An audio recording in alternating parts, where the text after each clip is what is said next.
Arestado sa Czech Republic ang dating kongresista na si Saldico, mga tol, sapagkat pumasok po ito doon nang wala pong kaukulang travel documents. Kasi kung matatandaan po ninyo, kanselado na po ang pasaporte po nito.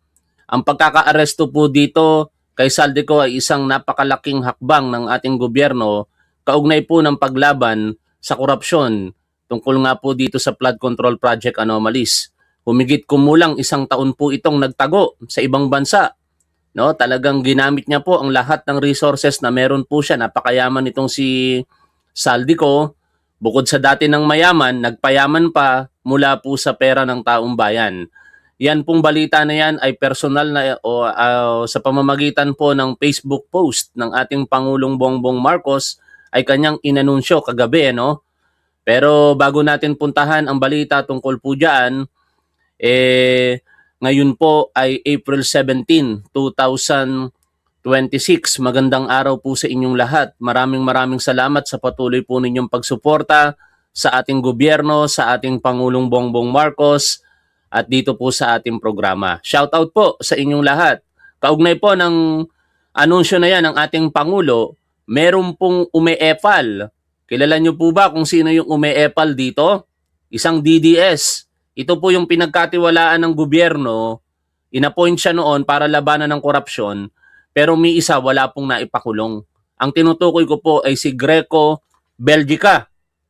Pero unahin muna natin ang napakagandang balita.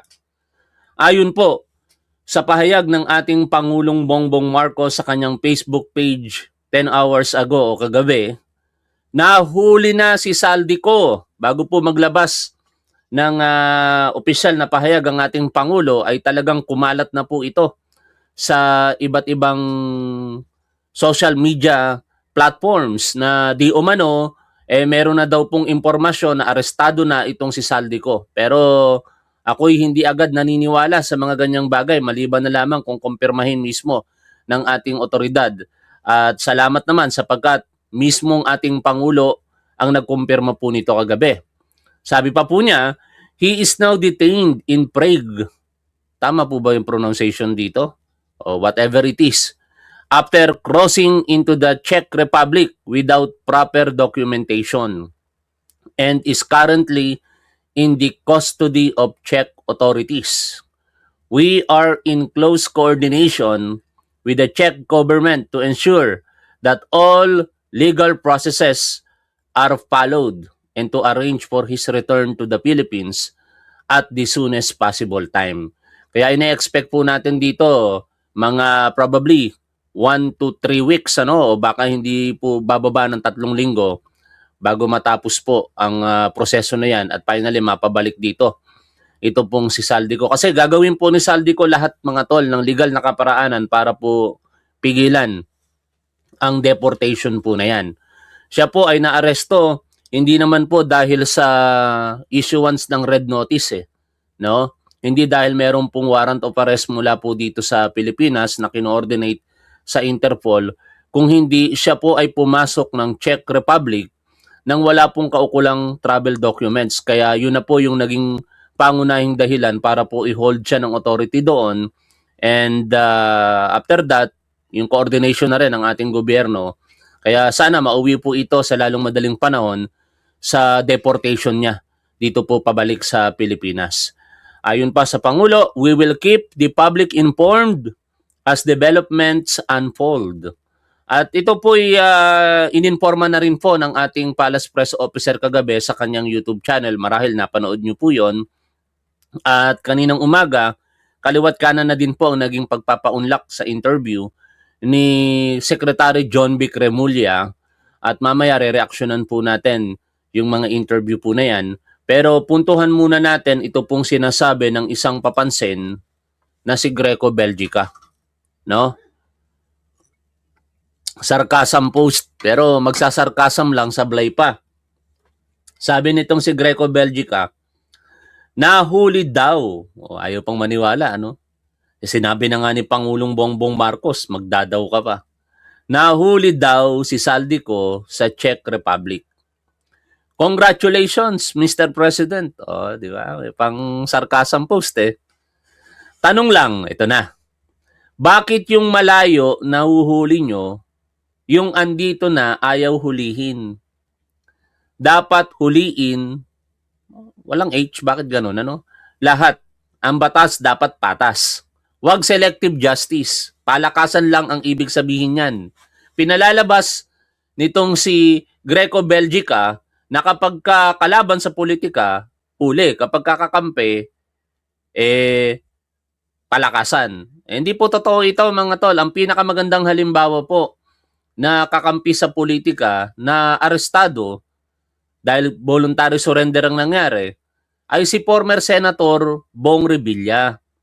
Kaya Greco Belgica, huwag kang magmarunong, huwag kang magmagaling na parang sa panahon ninyo, walang palakasan na nangyayari. No? Ngayon, pipilosopuhin kita rito. Sabi mo dito, andito na ayaw hulihin. Tanong lang, bakit yung malalayo nahuhuli ninyo? Unang-una, hindi Philippine government ang humuli kay Saldico. Magpaka-totoo lang tayo dito mga tol. No? Hindi po Philippine government ang humuli. Ang linaw naman ang sinabi ng ating Pangulo sa kanyang Facebook post, di ba?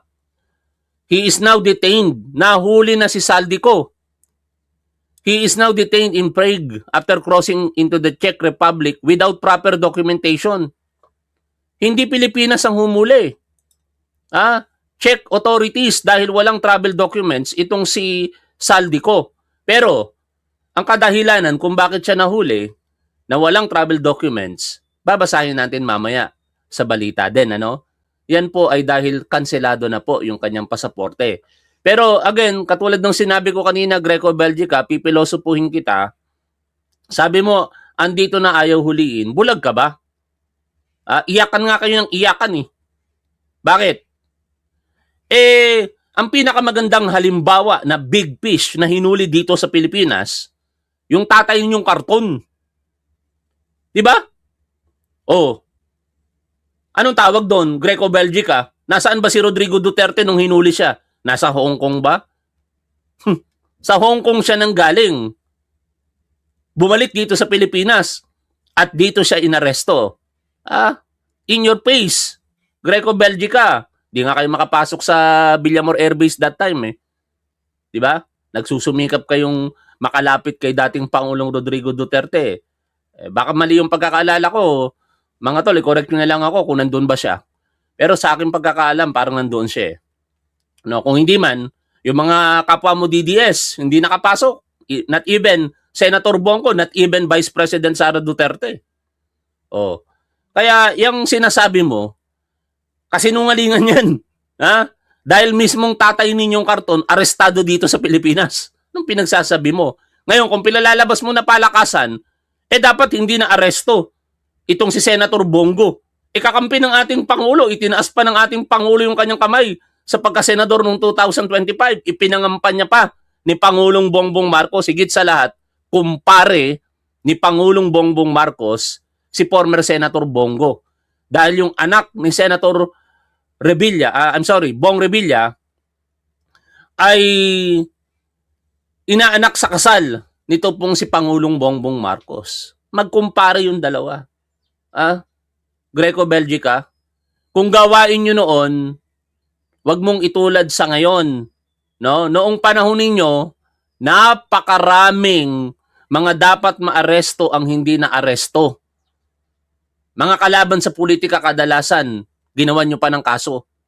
Ikaw bilang pinuno ng Anti-Corruption Agency na binuo sa panahon ni Rodrigo Duterte, may naipakulong ka ba? Wala.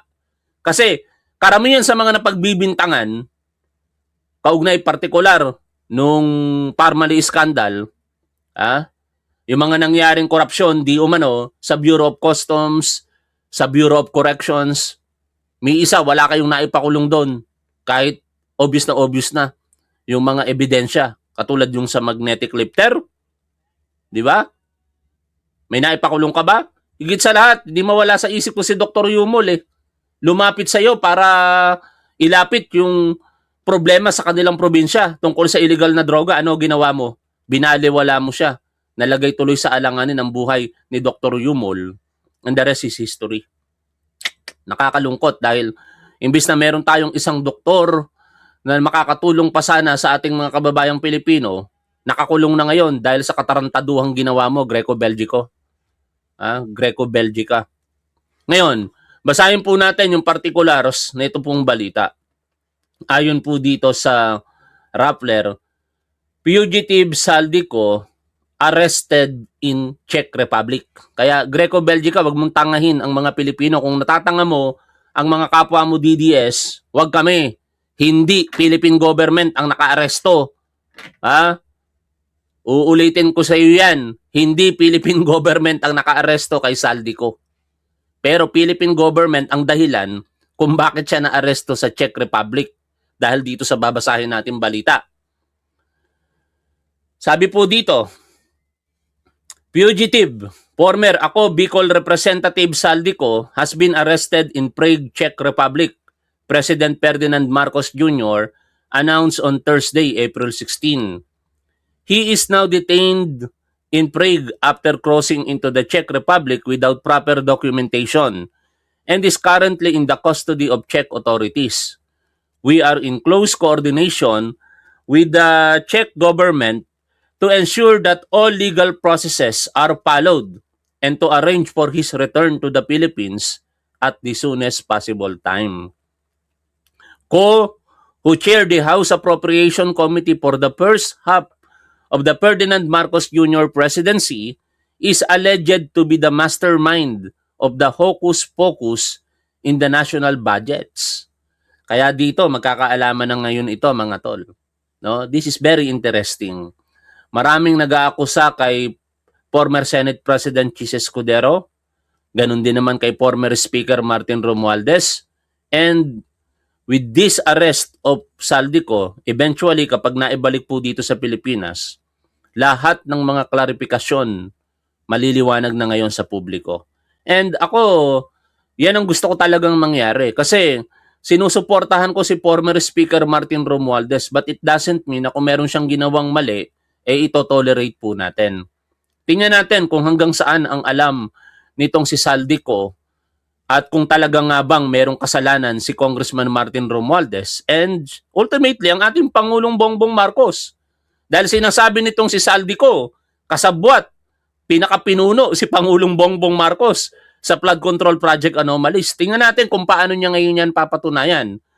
At dahil nga po dyan, maaaring magkaroon na po tayo ng initial na sulyap, no? Kung saan ito pong si Saldico ay ipapatawag po ito ng Blue Ribbon Committee. Mamaya na yan. Bakit ba yan yung napindot ko? Dito tayo. Eto. No? Ayon po dito sa balita ng GMA News, dating Saldico ipapatawag ng Senate Blue Ribbon Committee kasunod ng pagkakaaresto nito sa Prague, Czech Republic, ayon kay Senate President Pro Tempore Ping Lacson. Pero the problem here, nagbitiw ng salita itong si Senate President of Pro Tempore Ping Lacson. Maraming salamat, Juanito Velasco, sa inyo pong super sticker. Sa lahat po ng ating mga manonood, maraming salamat. Huwag kayong magtampo kung nababanggit ko along the way yung mga nagsend ng super sticker. Nakakahiya kasi sa kanila dahil nagsesend po sila ng digital gift, no? Kung may time tayo mamaya, magsha-shoutout po tayo individually. Bakit ko sinasabing medyo mayroong alanganin ako dito? Kasi nagsalita itong si Senate President Pro Tempore Ping Lacson na ititigil muna lahat ng mga pagdinig ng Senate Blue Ribbon Committee kung hindi mapupunan yung pirma ng mga senador na kinakailangan dito po sa partial report na kanila pong nabuo na. 3 na lang ang kulang mula sa kailangang 9 na pirma para maibahagi ng Senate Blue Ribbon Committee ang partial report nito sa naging investigasyon sa flood control scandal. Ayon po sa balita ng ABS-CBN kahapon. Ang mga pumirma so far, si Vicente Soto III, ang ating Senate President, Senator Ping Lacson, Senator Erwin Tulfo, Senator Bam Aquino, Senator Risa Ontiveros, Senator Francis Pangilinan. Yung sinusuportahan kong si Senator JB Ercito I do not know kung bakit ayaw pumirma nito diyan po sa Blue Ribbon Committee. Report, yung dalawa pa na kasama niya na nagbawi ng pirma, si Senator o yung majority floor leader natin na dating Senate President Mig Zubiri, hindi pa rin pumipirma muli. At saka si Senator Win Gatchalian.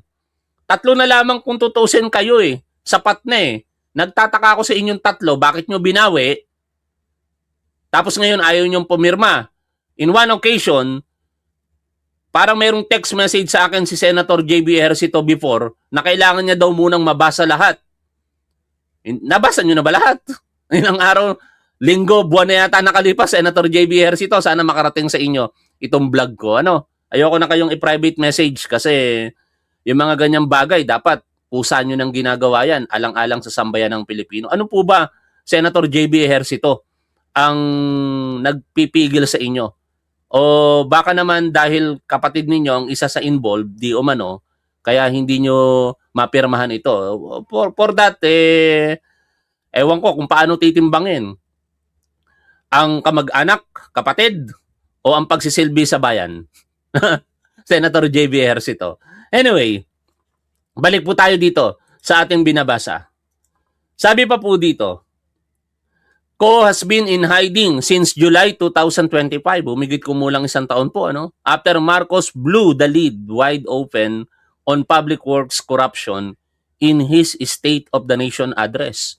Sabi ng ating Pangulo doon, mahiya naman kayo.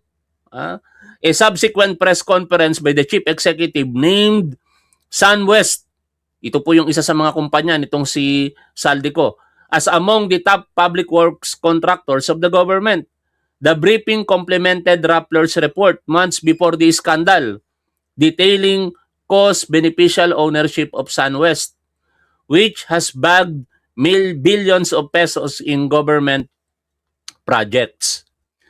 He later resigned from Congress after refusing to face calls from Speaker Bogie D, who revoked his travel clearance to go home. Pero baka ma-misunderstood nyo ako, yung mga galit dito kay Senator JB Ejercito, O tuwang-tuwa kayo ngayon, parang kinikriticize ko si Senator JB. It doesn't mean na magwi-withdraw ko ako ng support sa kanya. Ito yung kasabihan na kapag ang isang tao nakagawa ng 10 mabuti, isang pagkakamali lang na sa tingin ninyo ay dapat na siyang iwanan.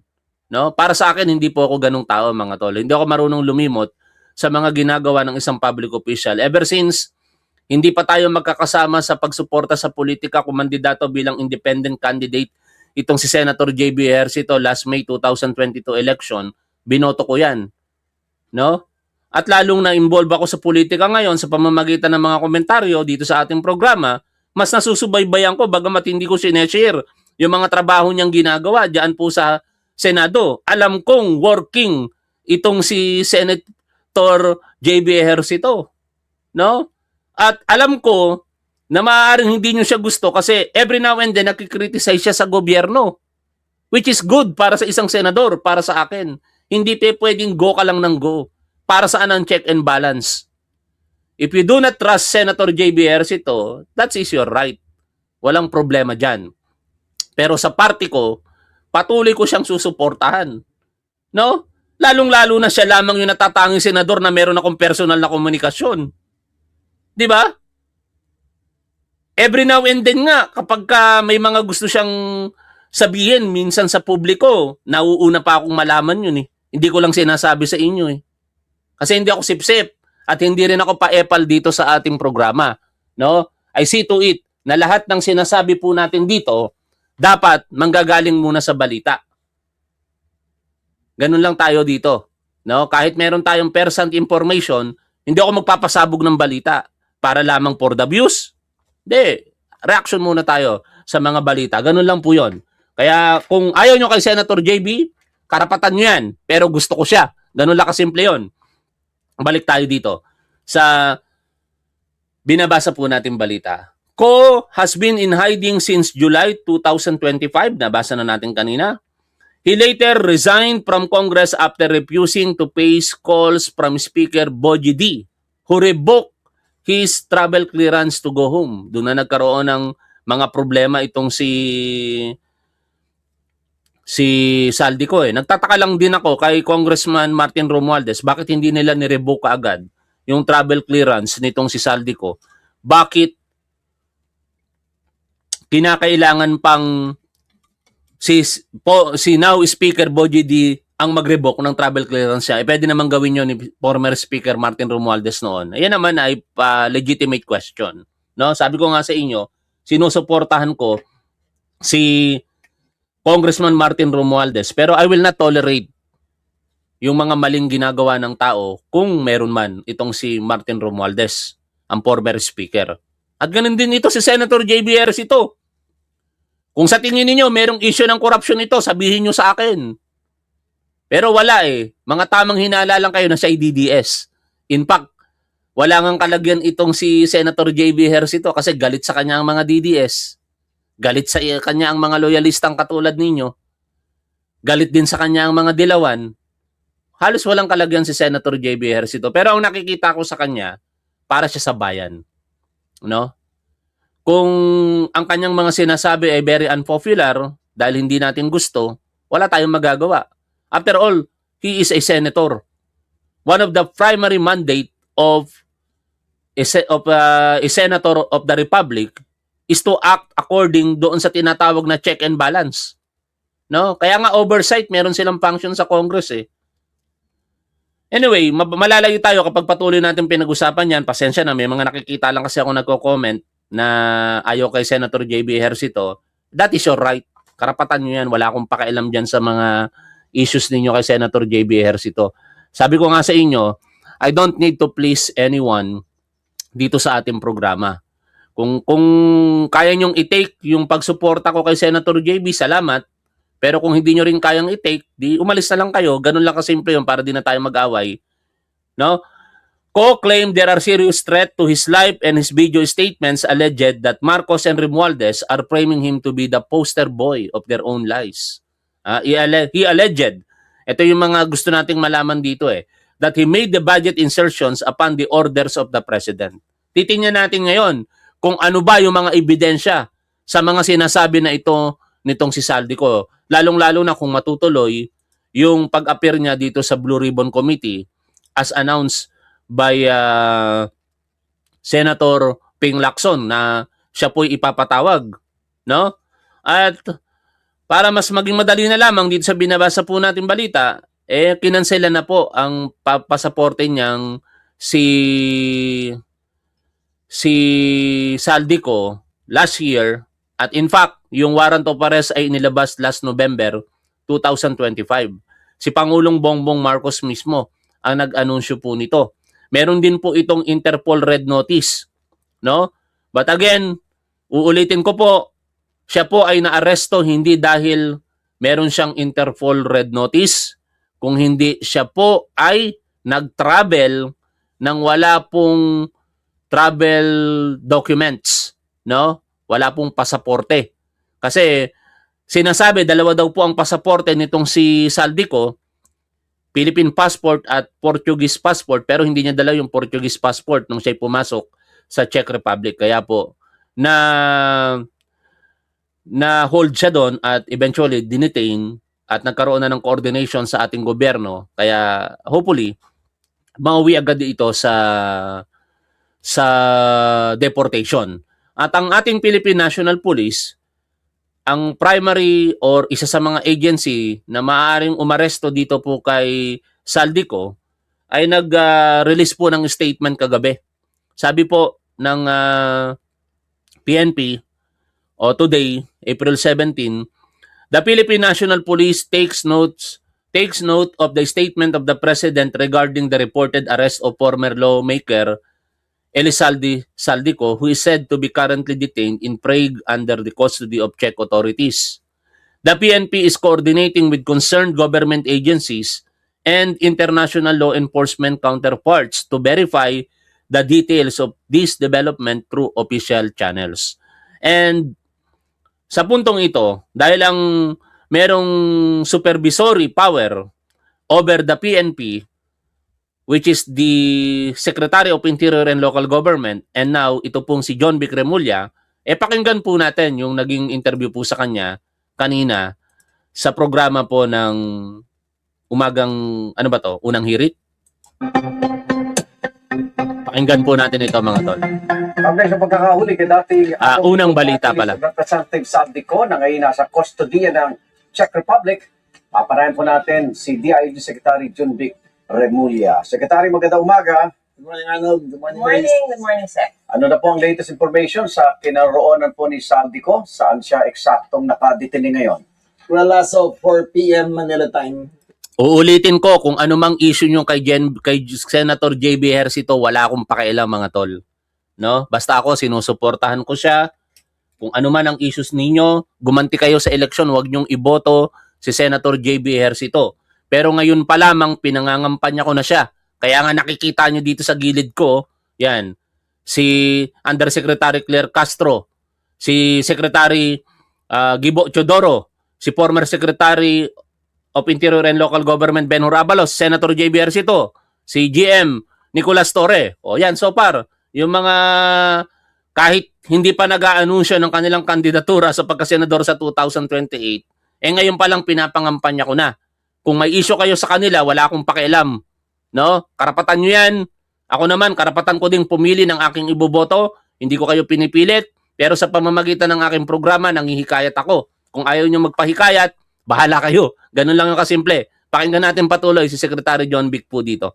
na detain siya sa isang station ng immigration ng Czech Republic sa Prague. Ano ba? Information Prague? was immediately transmitted through our immigration department. Ang pronunciation ni Secretary John Vic, Prague. O, kanina ako, Prague. Ewan ko kung ano talaga yung pronunciation dyan. O. And subsequently to the office of the president. Kinagulat nyo ba ito? Dahil kahapon nandito ka, live din, at tinatanong din namin si Saldico. Ang mga informasyon mo is nasa Portugal, umiikot-ikot lang doon. Oh. Hindi kasi pwedeng sabihin. Uulitin ko wala akong pakialam kung hindi nyo iboto si Senator JB Ejercito, discarte nyo yan. No? Pero ako, sisiguraduhin kong ang buo kong pamilya, mahihikayat ko para iboto siya. Yun ang lahat ng information nung Yes. nangyari. Oras na yun. Ng oras na yun. Oh. Pero we were confident already na mauuli siya. That day na rin, o kinagulat nyo? Very soon, very soon. Very soon. So, hindi na kayo nagulat? Hindi na kami nagulat. Kaya immediately when the president was informed, siya na nag-control ng message, siya na nagsabi na, okay, nakita niyo naman na siya ang nag-break. Hindi na, walang marites Siya na- mismo, na- oo. Siya mismo ang nag-break. Pero- He's been on top of the situation from the start. Pero may informasyon Kaya pala, kahit may impormasyon ng lumalabas kahapon na arestado na nga itong si Saldico ng Czech authorities, denial talaga ang nangyari. Dininay ng DILG, dininay ng DOJ, dininay ng DFA, no? Wala silang inamin na merong impormasyon, pero bine-verify nila.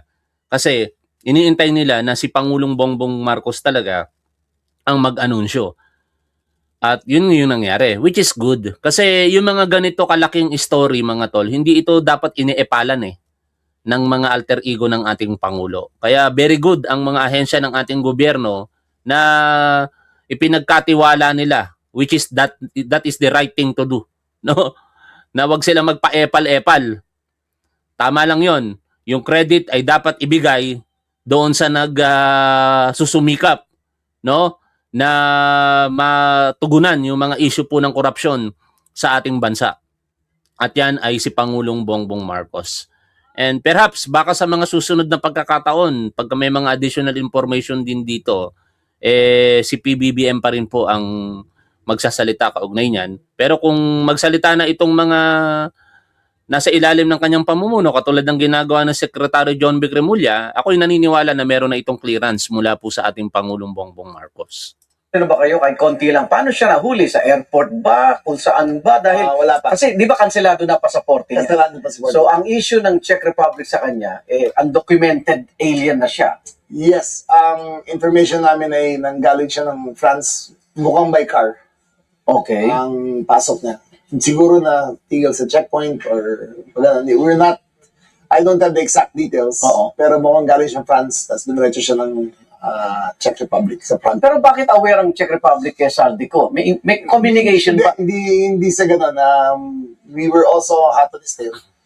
Tapos, last, mga 2 weeks, Di naman siguro aware, no? Kasi, simple lang naman yun mga tol eh. Ganito lang kasimple yan. Padaliin lang natin yung pangunawa natin sa nangyayari, ano? Si Saldico naglakas loob na pumasok sa Czech authorities, sa Czech Republic. Wala siyang travel documents. Siyempre, basic po yun sa immigration. Kahit dito naman sa Pilipinas eh. Pumasok ka dito na wala kang travel documents, arestado ka. No? Tapos, upon arrest, doon na magkakaalaman yan kasi i-verify yung identity mo. At dahil nga po meron ng red notice itong si Saldico, kumpirmadong merong warrant of arrest mula sa Pilipinas, doon na iikot yung tumbong niya, no? Lalong hindi na siya makakaalis doon po sa pagkakaaresto sa kanya unless meron ng proper clearance mula sa authorities. At in that case, mula sa Philippine government. No? Coordination na ang nangyari dito. Basic lang naman 'yan, no? Kaya muli kong babalikan si Greco Belgica, huwag niyang palabasin na Pilipinas ang umaresto dito kay Saldico. Ibigay natin yung credit sa Czech authorities. Kumbaga, yung credit, kung kanino dapat ibigay, doon ibigay. Pero salamat sa ating gobyerno dahil kung hindi umaksyon ito laban dito kay Saldico, sinampahan ng kaso, nalabasan ng warrant of arrest, nakipag-coordinate sa Interpol, nag-release ng red notice, walang mga ganitong mangyayari.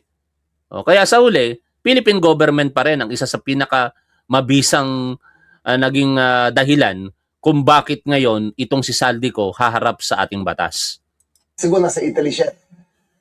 So, paikot-ikot siya. Hindi na siya sa Cebuan talaga. Okay. Secretary, meron tayong formal extradition treaty with Czech Parang Republic. wala. We're checking Wala. wala. Tinignan ko wala raw. Oh. Pero Actually, ang dahil wala sinasabi na siyang nito, pasaporte, Oo. ang mangyayari daw, deportation, pero voluntary for 30 days. okay. Kasi ang nakalagay dito, the Philippines has an active extradition treaty and strong legal cooperation with Czech Ayun. Republic. So, So, pag ganun po ba, paano ang magiging proseso ng papabalik sa kanya? Kailan ang target na may uwi si Saldico? Gano'ng katagal may aabutin? extradition. there are 2 factors to it. Una niyan, nag-apply na kami ng red notice para sa kanya sa Interpol as of November 2025. Mhm. So, that is still in the process. Iniintay namin na malabas. Kung mailabas siya, immediately, mababalik siya. Mhm. Pero in the meantime, it is the DFA who's taking the lead, coordinating, and meron naman tayong legal attaché doon, meron tayong ambassador. Sila nagpo-coordinate sa Czech Republic para sa mga proseso para tayo pwede siya rito. Pero pag ganung proseso, gano'ng katagal aabutin? Mga isang buwan o linggo lang? Makakabalik? Actually, the best person to ask is the DFA. Pero kapag nakalapag sila o kapag nakalapag na siya dito sa Pilipinas, saan idediretso yung dating Pag pang-business? ilapag na siya rito, he will be turned over to the Philippine National Police. He will be brought over to Camp Crame and given a full inspection, a thorough physical. He will be certified that he is fit for trial. Ngayon, i-compare natin to mga tol sa nangyaring pag-aresto kay Alice Guo. Balikan natin yung nakaraan. I-compare natin. Kasi baka may mag-compare sa dalawa eh. No? Particular sa ating sinusuportang former Secretary Benhur Abalos at ito kay Secretary John Vic Remulla. Nung panahon ni Benhur Abalos, talagang lumipad pa papunta sa Indonesia. Personally, sinupervise yung arrest dito kay Alice Guo. Daw nagkaroon ng konting issue dahil nga doon sa selfie issue. Pero nilinaw naman yan ni Secretary Benhur Abalos. At ito namang si Secretary John Vic, bakit hindi magawa yon? Magkaiba po kasi ang sitwasyon. Si Alice Guo talagang arrested by red notice. No? Mismong operatiba ng mga Indonesian authorities ang humuli po sa kanya. Nakita naman po natin yun, nagtatago siya, nabutan siya sa isang hotel yata yun, o isang bahay. Tapos doon inaresto siya ng Indonesian authorities. Kaya mabilis yung proseso. No? Kasi red notice eh. Ang gagawin, pagka-aresto doon, coordination sa Pilipinas, at pinariority ngayon dahil talagang mainit na issue ng mga panahon na yon, sinigurado ni Secretary Benhur Abalos na sa mabilis na panahon, baka magkaroon pa ng problema, maiwasan na, pumunta na siya mismo doon, personal coordination sa counterpart at naibalik dito sa pamamagitan ng isang chartered flight. No? At ang nangyari naman dito, iba. Hindi naman hinuli si Saldico ng Czech authorities sa visa ng Red Notice. Hinuli siya dahil wala siyang travel documents. Kaya ang pinaka legal na proseso na pagdadaanan, sa aking ordinaryong opinion lamang ito, mga tol, kung mali ako, i-correct nyo na lang ako, ano? O sa mga maaaring makapanood na abogado sa atin, from time to time, may mga nanonood sa ating abogado, i-correct nyo na lang ako kung mali po itong sasabihin ko. Ang mangyayari, yung document, yung proseso ng deportation, ang sitwasyon dito. Mayaman ito si Saldico, no? Tinanong nga in a separate interview itong si John Vic Remulla kung ikaw, ano gagawin mo? Ipaglalaban mo na huwag ka kagad ma-deport. 'Di ba? Sa DZMM interview kanina sa kanya na napanood ko din, sinabi niya 'yon doon sa kay Alvin Uchico. Alvin ba 'yon, yung anchor? At ganun yung gagawin na nakikita natin dito nitong si Saldico. Gagamitin lahat, i-exhaust nito lahat ng mga legal na remedyo para lamang ma-delay kung hindi niya kakayaning mapigilan talaga yung pagbabalik po dito sa Pilipinas. Bibigyan siya ng mugshot, bibigyan siya ng piano, tapos i-surrender siya sa service of warrant sa Sandigan Bay. Ito yung proseso So, sa na. custodial facility No? ng camp. Pagka naibalik na dito si Saldico, kasi yan naman standard operating procedure na yan, na kapag ka merong arestadong individual na may visa po ng warrant of arrest, ang gagawin po dyan ng arresting authorities ay i-deliver yan pabalik doon sa nag-issue ng warrant of arrest. Siyempre, booking procedure muna, pagkuha ng mga particular details, mugshot, yung mga impormasyon na nilalagay sa booking sheet, and afterwards, yung return na nung warrant of arrest doon sa korte. Tapos yung korte naman, ang gagawin, mag-i-issue ng commitment order kung saan po ikukulong itong si Saldico. Baka magkaroon na ng kasama ito pong si former Senator Bong Revilla pag nagkataon. Diyan po sa... Pero saan ba kinasuhan itong si Saldico? Sandali nga mga tol, ano? Kasi kung tingnan nga natin dito, ano bang korte siya kinasuhan? Hanapin lang natin Hindi ko na tandaan Tingnan nga natin to. Kasi kung Sandigan Bayan, no? Kung Sandigan Bayan, definitely kasama niya si former Senator Bong Revilla. Ba't nawala na-miss ko yung basic na yon, ano? Ito nga pala ay dating kongresista, kaya ang salary grade ay 30, no? Or 31. Kaya ang meron pong jurisdiction sa kanya na korte ay basic Sandigan Bayan. Ngayon, ito po yung separate interview dito kay John Vic Remulla kung saan sinabi niya yung binanggit ko kanina. Pakinggan po ninyo yung interview, reaksyonan po din natin ito. Hanapin ko lang Ito. Well, ngayon ang DFA Sino to? Si Alvin Ichico ba to? Ichico? ang lead dyan. Sila ang nagko-coordinate sa Hungarian authorities at sa Czechoslovakian authorities. Check na. Sa Czech Republic authorities para maano na siya, ma-deport na papunta rito. Pero paano ba yan? May komplikasyon pa ba dyan? O ano na lang, it's just a matter of procedure bago yan maibalik dito sa Pilipinas? Well, may komplikasyon pa ng konti. Kasi ang kanyang deportation order is based on a cancelled passport. Yon. Hindi niya kasi dala yung kanyang El Chico, maraming salamat. Kala niya, parang nagkambati Alvin El Chico pala. Thank you. na. So, nung nahuli siya ron, nakalagay doon na wala siyang passport, wala siyang travel document, ay hinuli siya kagad. We have sent forth with the warning na nakiusap ang ating DFA na siya ay wanted at he's being held in detention hanggang ma-process ang kanyang mga papers. Anong dapat niyang gagawin sa Czech? Wala lang. Parang pasyal-pasyal lang from Portugal. Oo.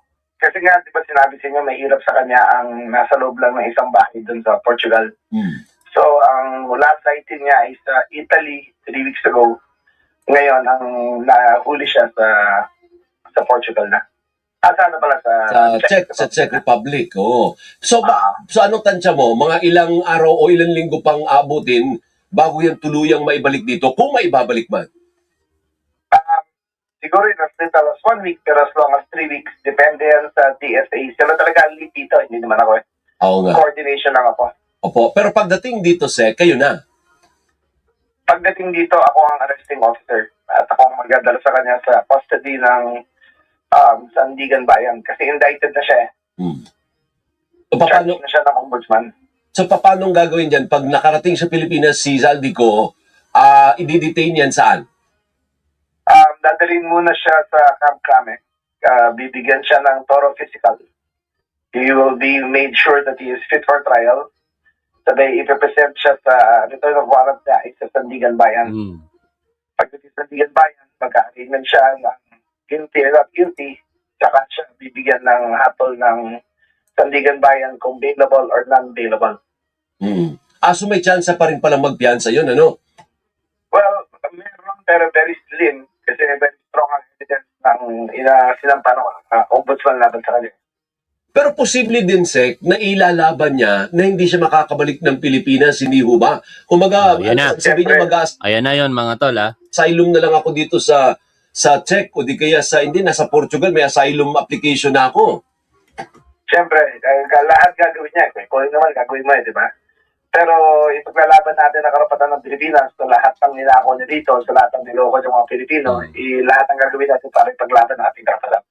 Tama. Kaya ine-expect natin ito mga tol, ang ingay nung ine-expect natin ito na itong si Zaldico, gagamitin ito lahat ng resources para lamang mapigilan yung pagbabalik niya rito sa Pilipinas.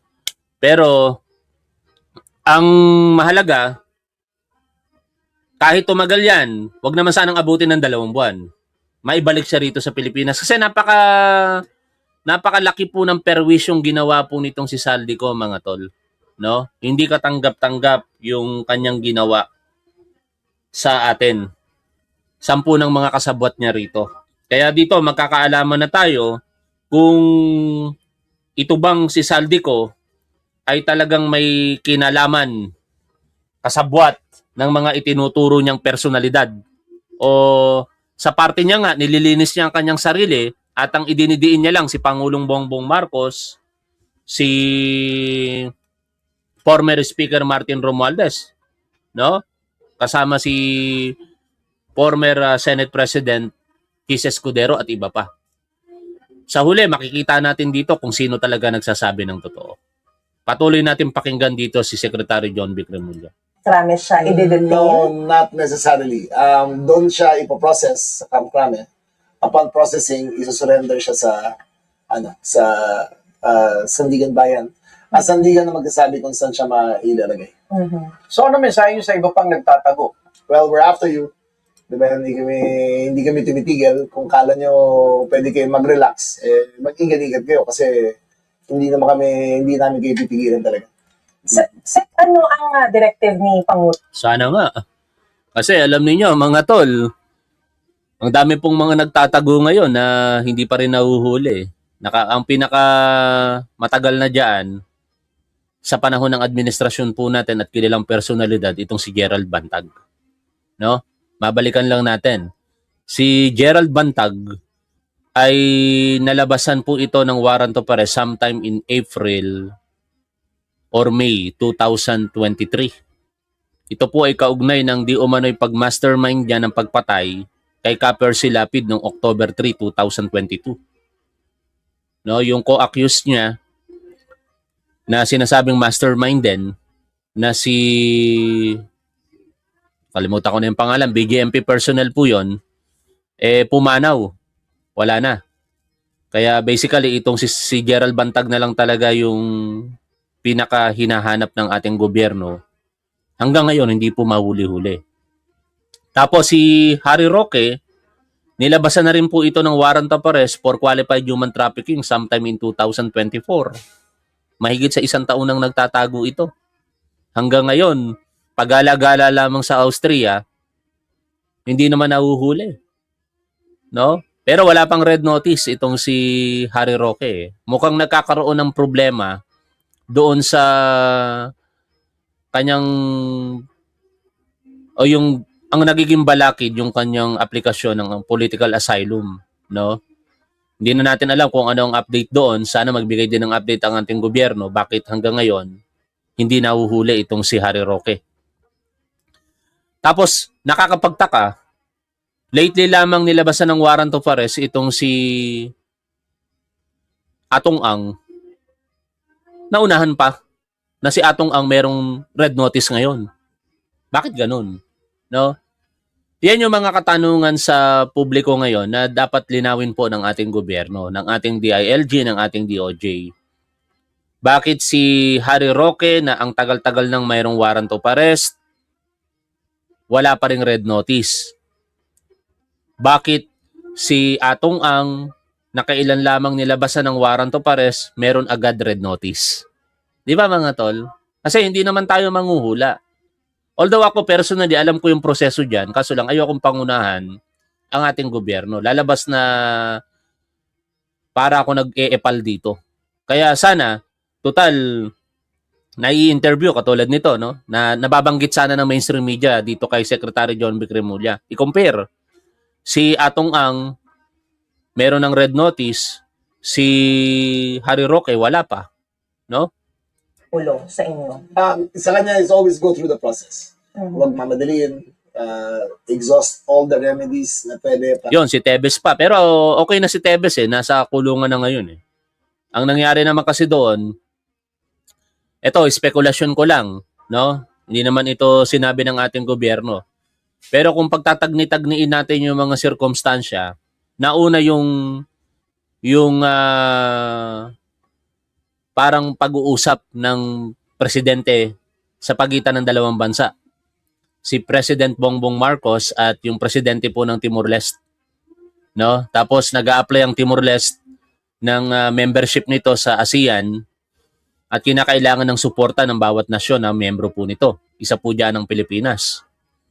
Kaya even yung panalo nitong si Tebes na desisyon doon sa korte doon sa Timor-Leste na baliwala, di ba? Kasi ang pinagbasihan ng Timor-Leste government, undocumented alien siya. Dahil kanselado na rin yung pasaporte niya eh. Kaya inoperate siya. Hinuli siya mismo sa isang bahay. O, tapos, mabilis ang naging proseso, deportation. Pag-aresto, merong flight kaagad na nakaabang at ibinalik dito sa Pilipinas itong si Arnie Tebes. Yung problema na yon, ay salamat na wala na. Nabibingi ako doon sa tunog nung noong basura. Hindi ko din marinig yung sinasabi ko kanina.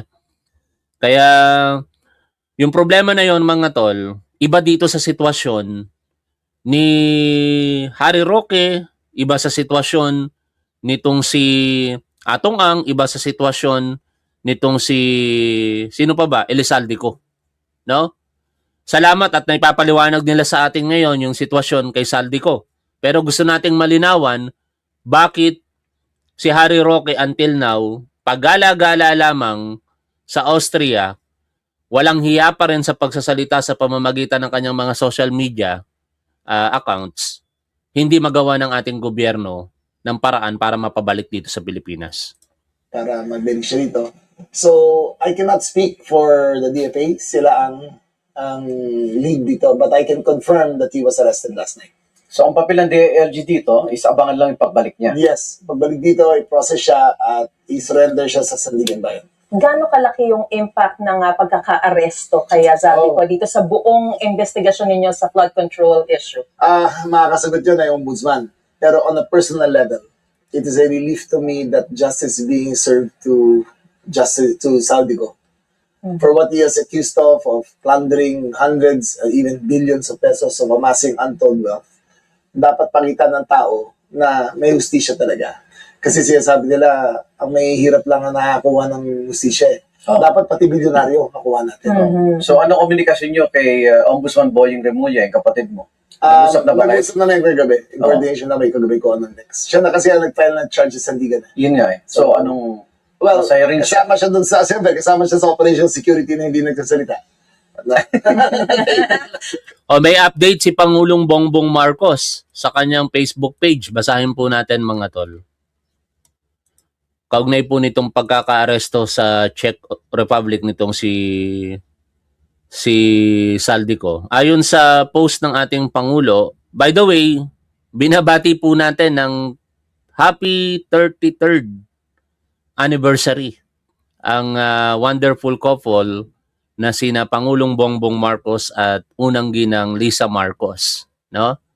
Talagang kahanga-hanga yung pagmamahalan po nila. Ito po ay sa pagitan ng magulong politika, no?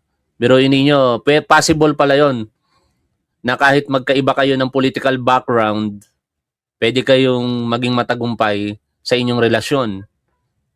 Masaya at higit sa lahat, lalong pinagtitibay ng panahon yung kanilang pagmamahalan. Basahin ko na muna ito. Binati ng ating Pangulo, si First Lady Lisa, 33 years of marriage, through every season, in family, in work, and in everything in between. We have walked it together. You have been my constant, steady, wise, and always looking after our family, while never losing sight of others. Happy anniversary, Lisa, ayon po kay Pangulong Bongbong Marcos. Thank you for the life we have built together. Ito yung isa sa halimbawa, mga tol, na napakalayo ng comparison sa mga hinahangaan ng mga DDS. Kaya nagtataka talaga ako bakit nila halos sambahin yung hindi mo hahangaan sa isang relasyon, babaero. 'Di ba? Kahanga-hanga ba ang isang babaero? Hindi. No? Kaya biruin mo, i-compare nila doon sa mga, alam nyo na kung sino yung tinutukoy ko. Anyway, malalayo tayo ng topic. Kaya muli, binabati po natin ito sina Pangulong Bongbong Marcos at First Lady Lisa Marcos ng maligayang ika-33 pagdiriwang po ng inyong pagmamahalan. At sa huli pong post ng ating Pangulo, in relation dito po sa balitang ating pong pinag-uusapan, ito po, pinahayag po ng ating Pangulo, our coordination with Czech authorities continues. The latest information confirms that Saldico was stopped at the German border after entering from the Czech Republic. He was denied entry and returned to Czech authorities where he remains in custody. Salamat at sana tuloy-tuloy na yan, At kaugnay niyan, tuloy-tuloy din natin pakinggan dito si Secretary John Vic Remulla. Okay, meron ka bang gusto sabihin sa amin na hindi mo pa masabi? Kaya pala kahapon din, hindi humarap sa amin si Ombudsman. Dapat siya magpa-press con kahapon Lahat talaga nakatigil kahapon kasi hinihintay namin na mag-unfold to. Naunawaan naman namin yun. Security. Operation security target. And it has to come from the President. No? Yes, the President has been on top of it the entire time. Meron siyang daily briefing kung ano ang nangyayari. And basta ganito ka-sensitive na matter, it is he who decides how the information is broken. Okay. Ay, maraming salamat. Okay, and with that, maraming salamat mga tol. Ang hangad natin dito ay yung talagang pagpapauwi. At siyempre, lilitis dito po kay Saldico para malaman na rin natin kung talaga bang siya may kasalanan. After all, akusado siya, he still enjoy the presumptions of innocence. Hanggat hindi po napapatunayan sa korte na siya po ay may kasalanan ng walang halong pag-aalinlangan sa paningin po ng batas, siya po ay nananatiling walang kasalanan. Maraming salamat po sa inyong lahat, mga tol. At pasensya na, wala muna tayong shoutout. May aayusin lamang po ako. Shoutout po sa inyong lahat. Maraming salamat. Lagi po nating tandaan kung ano po ang tama at dapat, doon po tayo. Keep safe. See you always. Bye for now, mga tol.